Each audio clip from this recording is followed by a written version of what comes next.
Hello everyone, this side Madhav Shah. Welcome you all. Today we are going to discuss our fourth chapter, Physical Education and Sports for Child with Special Need and Divyang. The learning objectives of this chapter is concept of disability and disorder, types of disability, its cause and nature, cognitive disability, intellectual disability and physical disability. Third point is type of disorder, its cause and nature, ADHD, SPD, ESD, ODD, OCD, disability etiquettes, and the last is strategies to make physical activities accessible for children with special need.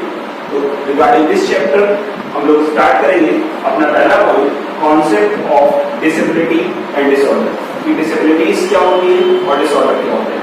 इस chapter में हमको जो पढ़ना है mainly focus हुआ है chapter में कि चिल्ड्रन विद स्पेशल नीड जो चिल्ड्रंस हैं उनके तक हमें कैसा बिहेवियर करना चाहिए, डिसेबिलिटीज क्या होती है, डिसऑर्डर क्या होता है, उनके बारे में बताएंगे कि डिसेबिलिटीज के क्या टाइप हैं और डिसऑर्डर्स के क्या टाइप हैं, क्या स्ट्रेटजीज बनानी चाहिए, क्या हमें ऐसे तरीके अपनाने चाहिए डिसेबल पर्सन से बात करने के।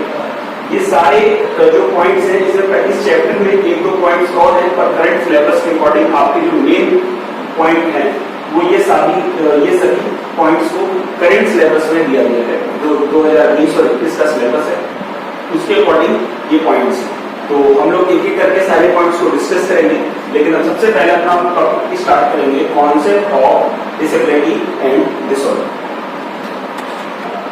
चलिए स्टार्ट करते हैं concept of disability and disorder से। तो मैंने पहला पॉइंट रखा है कि डिसेबिलिटी। देखिए मैंने दो टर्म लिखे हैं, डिस और एबिलिटी। मतलब इसको अगर टू पार्ट्स में किया जाए तो एक पार्ट होगा मतलब डिस प्लस एबिलिटी, तो मतलब होता है डिसेबिलिटी।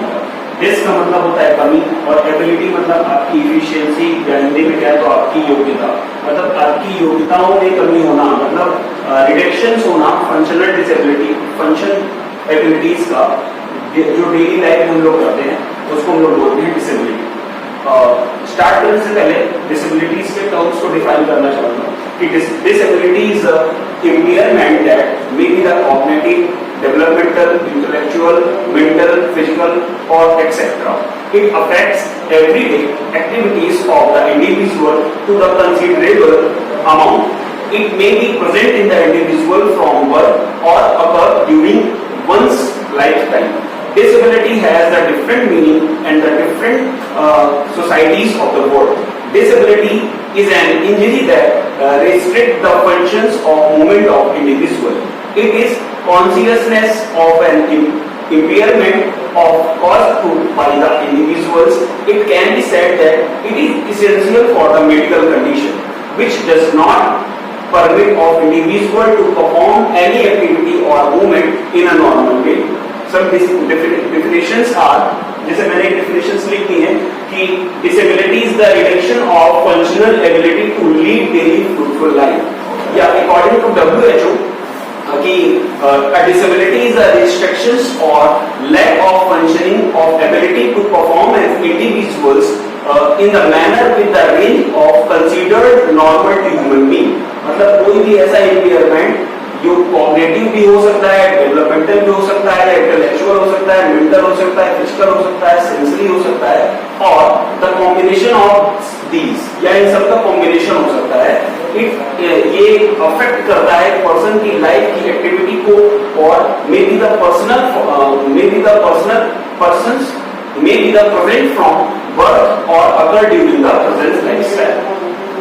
और एक और डेफिनेशन हो सकता है कि disability is the functions of limitation of restrictions of individuals ability to perform an activity. मतलब एक डिसेबिलिटी एक ऐसा फंक्शन है जो लिमिट कर देता है या रिस्ट्रिक्ट कर देता है किसी इंडिविजुअल्स की एबिलिटी को परफॉर्म करने के लिए। It means that the individuals impaired to create obstacles in a normal functions or movement of an individual. Its limits is restricts of individual's person. मतलब जो इसकी लिमिटेशन है कि रिस्ट्रिक्ट कर देना। देखिए मैंने दो चीजें आपको बतानी है कि डिसेबिलिटी दो टर्म से मिलकर बना है कि डिस और एबिलिटी। डिस का मतलब कमी और एबिलिटी मतलब आपकी एफिशिएंसी में। ये एक मेडिकल कंडीशन है। इसका कंडीशन का मतलब हुआ कि कभी भी लाइफ में घटित हो सकता है या कभी भी हो सकता है, बाई बर्थ भी हो सकता है, फिजिकली मेंटली सेंसरी ऑर्गन्स के अफेक्ट होने से भी हो सकता है। तो इस टर्म का मतलब आपको मैंने बता दिया, समझा दिया कि disability is the rejection of functions ability to lead daily fruitful life, या disability is the functions of limitations or restrictions of individuals abilities to perform an activity। अब हम लोग पढ़ेंगे डिसऑर्डर के बारे में कि डिसऑर्डर क्या होता है। चलें, अपना सेकंड पॉइंट डिसऑर्डर क्या होता है इसको जान लेते हैं। डिसऑर्डर भी दो वर्ड से मिलकर बना है, डिस और ऑर्डर। डिस का मतलब कमी और ऑर्डर का मतलब सीरियलाइज मैनर से। तो डिसऑर्डर के बारे में जान लेते हैं कि डिसऑर्डर होते क्या हैं। तो डिसऑर्डर का मतलब disorder is usually used for the mental disabilities। Disorder is an alignment that disturbs the health of individuals। Most probably, disorder creates hindrance in the individual's performance and reduces efficiency। In the beginning, disorder seems to be the ordinary but usually grows in the harmful manner of an individual। Most probably, a disorder cannot be detected on time। As a result, which is simple disorder is changed into the disability। It can be said that disorder disturbs the normal functioning of an individual। ये कहा जा सकता है कि जो normal functioning हो उसको disturb करना इंडिविजुअल्स का डिसऑर्डर कहलाता है। देखिए, डिसेबिलिटी और डिसऑर्डर दो टर्म्स हैं। डिसऑर्डर एक मेंटल टर्म है, मेंटल कंडीशन है, और disorder is a medical condition, वो एक मेडिकल कंडीशन। इस चीज को आपको ध्यान में रखना होगा कि एक हमारी मेंटल कंडीशंस पे वेरी करता है और एक दूसरा मेडिकल कंडीशंस पे वेरी करता है। अभी हम लोगों ने पढ़ा डिसेबिलिटी, मीनिंग ऑफ डिसेबिलिटी और मीनिंग ऑफ डिसऑर्डर। हम लोग इसके बारे में पढ़ेंगे कि डिसेबिलिटीज के क्या टाइप होते हैं और क्या डिसेबिलिटीज की चीजें हैं उनके बारे में। अब अपना सेकंड पॉइंट स्टार्ट करेंगे कि टाइप्स ऑफ डिसेबिलिटीज। डिसेबिलिटीज के क्या टाइप है, मैंने तीनों टाइप को लिख दिया है कि cognitive disability, intellectual disability and physical disability. तो सबसे पहले डिसेबिलिटी के टाइप को जानते हैं कि disability occurs of individuals in many ways with a variety severity. Some individuals are disabled right at birth, while other individuals get disabled owing to some events during the course of their lives। Mainly there are three types of disabilities such as cognitive, intellectual or physical disabilities। These disabilities are बारी-बारी सबको explain करेंगे कि cognitive disabilities क्या होती है। तो सबसे पहली first is cognitive disability. Cognitive disability is a neurological disorder that create obstacles for individuals to store and process and produce information। This disability can affect an individual's ability or capacity to read, compute, speak, write, etc। This types of disability can also be called invisible disabilities because unlike other disability you may not be able to access conditions by just looking at the individual। Generally, the individuals who have the type of disabilities has three major symptoms। Number 1, memory disorder, number 2, hyperactivity और number 3, dyslexia। देखिए, सबसे पहली जो है cognitive disability, इसमें ये individuals के neurological system को अफेक्ट करती है। इसमें हम इंडिविजुअल्स को देख के ये नहीं बता सकते कि इसको डिसेबिलिटी या कॉग्निटिव डिसेबिलिटी है, क्योंकि ये फिजिकली या ऐसे शो नहीं होगा कि आप उसको देख के समझ जाएंगे कि इस पर्सन इस डिसेबिलिटी से ग्रसित है। जनरली इसके तीन सिम्टम्स होते हैं, मेमोरी डिसऑर्डर, हाइपर एक्टिविटी और डिसलेक्सिया। मेमोरी डिसऑर्डर क्या होता है कि an individual has ordinary to problem or difficulty to remembering something that he heard or said or saw sometimes ago। मतलब मेमोरी इतना वीक होता है कि कुछ देर पहले देखा हुआ या पहले का देखा हुआ जो प्रेजेंट में चल रहा है उसको भूल जाना। हाइपर एक्टिविटी क्या होती है, individuals of the cognitive disability may not be attentive for the longer period तक attentive नहीं हो सकते। As a matter of fact, he or she usually loses concentration frequently। वो जल्दी अपने concentration को लॉस कर देते हैं। और थर्ड है डिसलेक्सिया, मतलब is a condition that in which the individuals with cognitive disability may be exhibit dyslexia. It means that he or she may be the difficult in writing, reading or speaking etc. तो ये तीन major इसके symptoms थे. Number one mental disorder. इसके तीन symptoms हैं. Number 1 mental disorder, number 2 hyper activities और number 3 dyslexia. Number 3 है डिसलेक्सिया.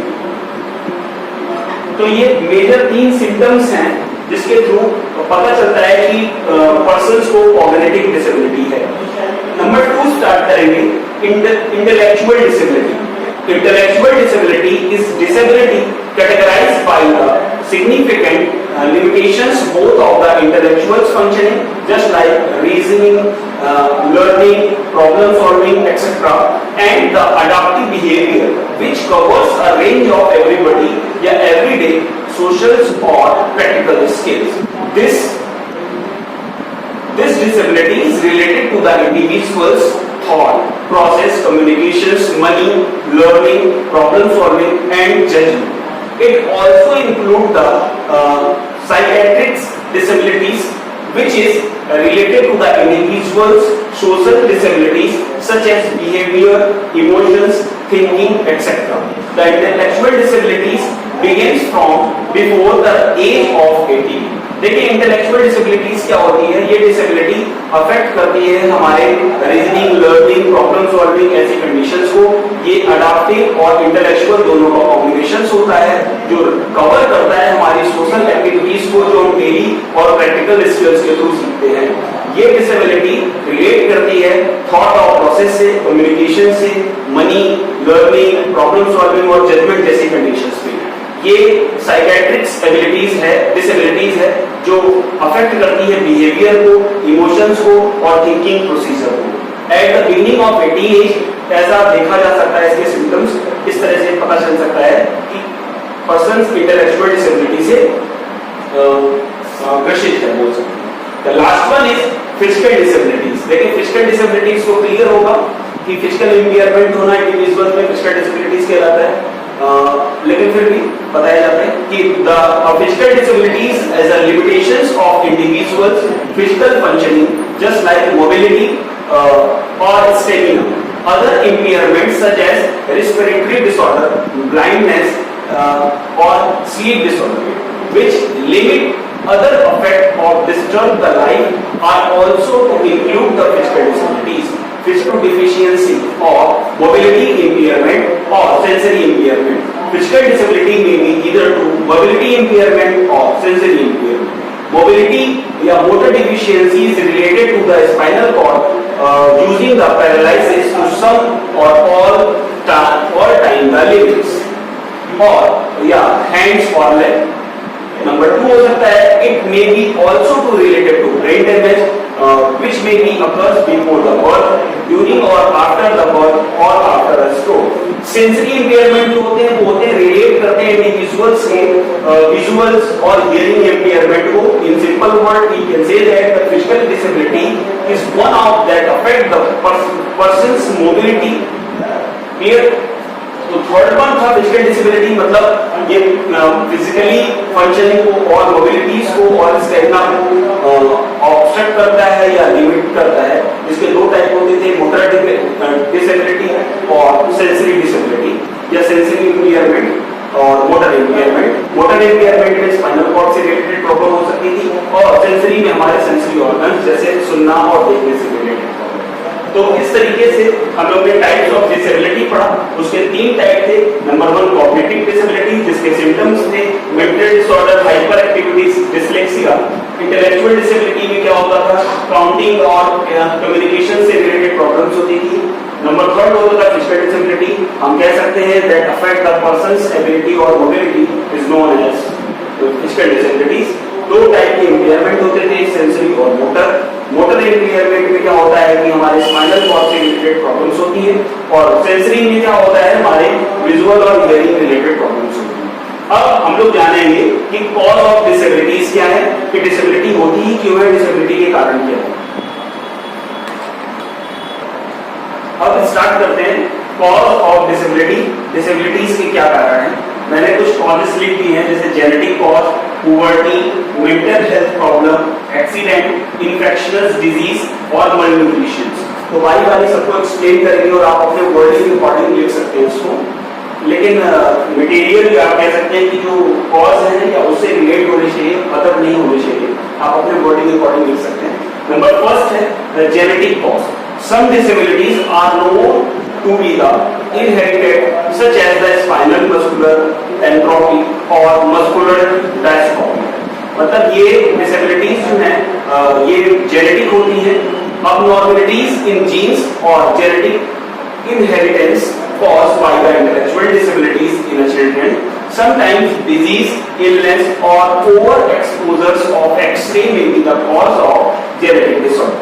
तो ये फर्स्ट था कि जेनेटिक रीजंस के थ्रू भी हमें डिसेबिलिटीज हो सकती है, अबनॉर्मलिटीज हो सकती है, जो जीन्स का और जेनेटिक इनहेरिटेंस होता है उसकी वजह से इंटेलेक्चुअल डिसेबिलिटी बच्चे के अंदर आ जाती है।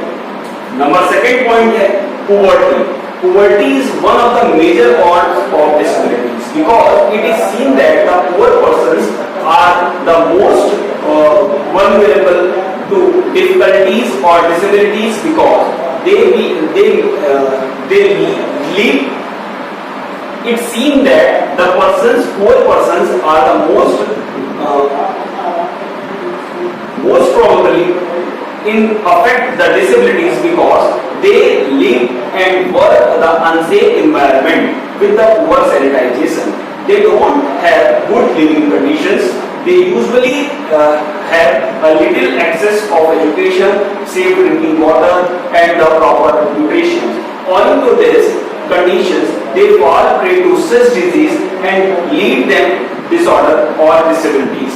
Many babies may be born with the disabilities because they did not get the enough nutrition during the pregnancy durations। और देखिए पुअर्टी दूसरा अहम कारण है, उसका कारण का कंडीशन ये वजह ये है कि जो पुअर पर्सन्स होते हैं उनका जो प्लेस होता है, लिविंग स्टाइल होता है, वो प्रॉपर सैनिटाइजेशन के थ्रू या प्रॉपर सेफ या हम कह सकते हैं बिल्कुल एटमॉस्फेयर के अकॉर्डिंग नहीं हो पाता, जिसकी वजह से उनके अंदर या उनके होने वाले बेबी के प्रॉब्लम्स क्रिएट हो जाती है।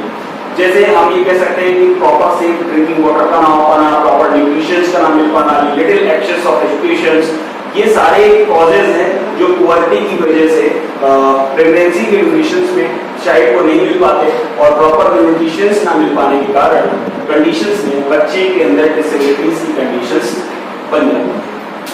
नंबर थर्ड है मेंटल हेल्थ प्रॉब्लम। देखिए mental health problem such as the depression may be lead to the disabilities. As a matter of fact, the cause of mental health problems are very difficult to diagnose.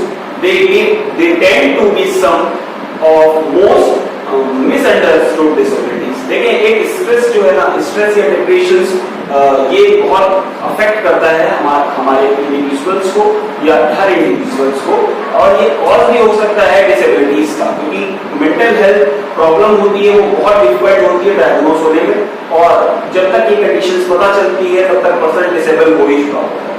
तो एक disorder के through, mental disorder के through ये physical disabilities में convert हो जाता है या चेंज हो जाता है, और ये मिसअंडरस्टूड डिसेबिलिटी है। इसको समझने में भी बहुत टाइम लगता है, जब तक टाइम लगता है तब तक पर्सन उससे अफेक्टेड हो चुका होता है।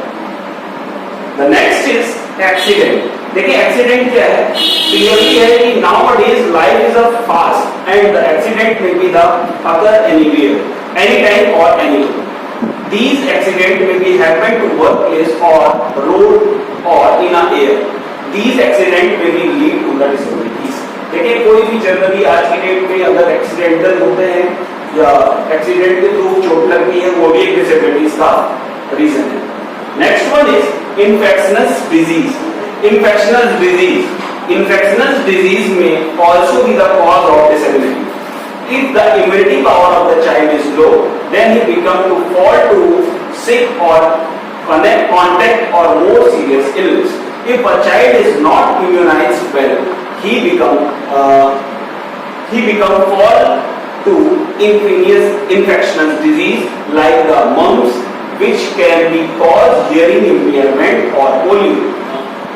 देखिए, तो इन्फेक्शनस डिजीज जो होती है वो भी चाइल्ड को अफेक्ट कर जाती है डिसेबिलिटी के लिए।